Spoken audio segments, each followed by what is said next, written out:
Welcome back to the channel. I want to show you guys power grades and stills and a cool site where you can grab some stills from movies and shows that I just stumbled upon.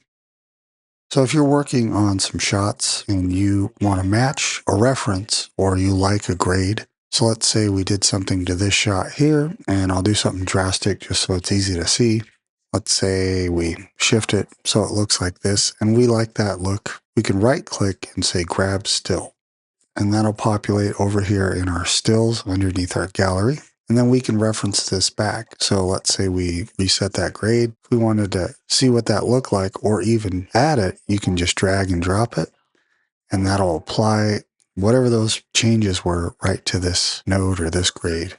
So that is stills, and that's more or less project specific. And then we have power grades. Now these can actually go from project to project. So if you have like a certain camera that you're using and you have a basic look or footage that you keep repeatedly doing the same thing on, you could make a grade for that and add it to your power grades, and then you'd have it. Let's say this one worked, this 171, you could just drop it on and you would have that look applied without having to go back and forth. So these are power grades and stills, and you can rename these by double clicking on them. And as you can see, if you double click, it adds to your node tree. I'll have to have a single node on, but double click, and there you can see it added it as a serial node next to it. So that's a good way to save your grades, and power grades go from project to project.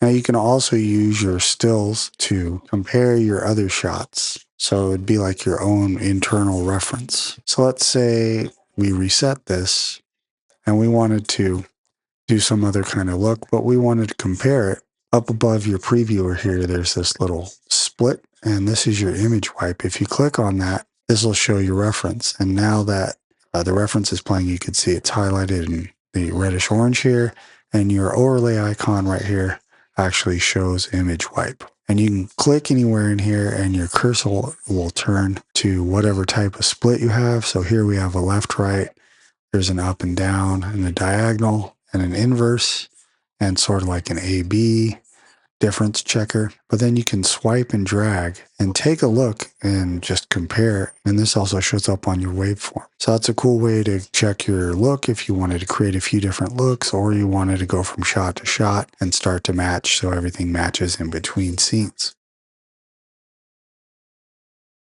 Now here's the other thing I wanted to show you. You can make your own custom ones over here by right clicking, and you could say add new still album or power grade album. So I made one called movie stills, and then here's what I wanted to show you. Found this website called Film Grab, and it's got a bunch of stills from different movies and shows with all kinds of different contexts: indoor, outdoor, colorful, black and white. And if you like something, you can click on it. Let's go into It Chapter 2, for instance. We double click that, we get a bigger size of the still, a little bit of info from the director and DP, and also a bunch more stills from the same movie. So pretty cool. And you can download these with a simple click, or what I was enjoying was if you found one on the front cover here and you wanted to save it as a reference, you can literally click it, drag it, and take it into your Finder. So I'll move this one called Trap. So let's open Finder here, and I have this stills directory here. So if I grab this and drag it over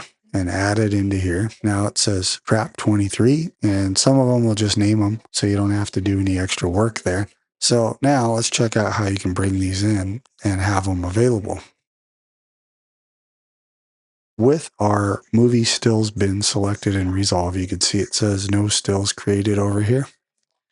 I'm going to go over back to our stills directory on the hard drive, grab all the stills and just drag them in and drop them. So now when you do that, all your stills that you went and grabbed are available as a reference wipe. So I guess we'll go with this one here because it looks closest to this kind of scene. But now you can split screen this or view it in full screen, see where all the levels are sitting. If you want to examine it, maybe look at a different channel or look at the film grain, all that kind of stuff.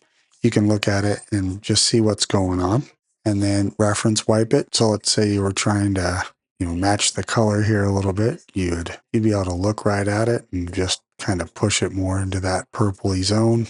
Use it as a reference, and you can click this on and off, or if you have a panel, you can actually turn play still on and off if you want to just double check it that way without having to wipe it all the time. You could also make a keyboard shortcut to turn that on and off, but I find myself using that quite a bit. And so you can cycle through your stills and just take a look at your waveform, look at skin tone, open up our bigger waveform, maybe do a 4-up display.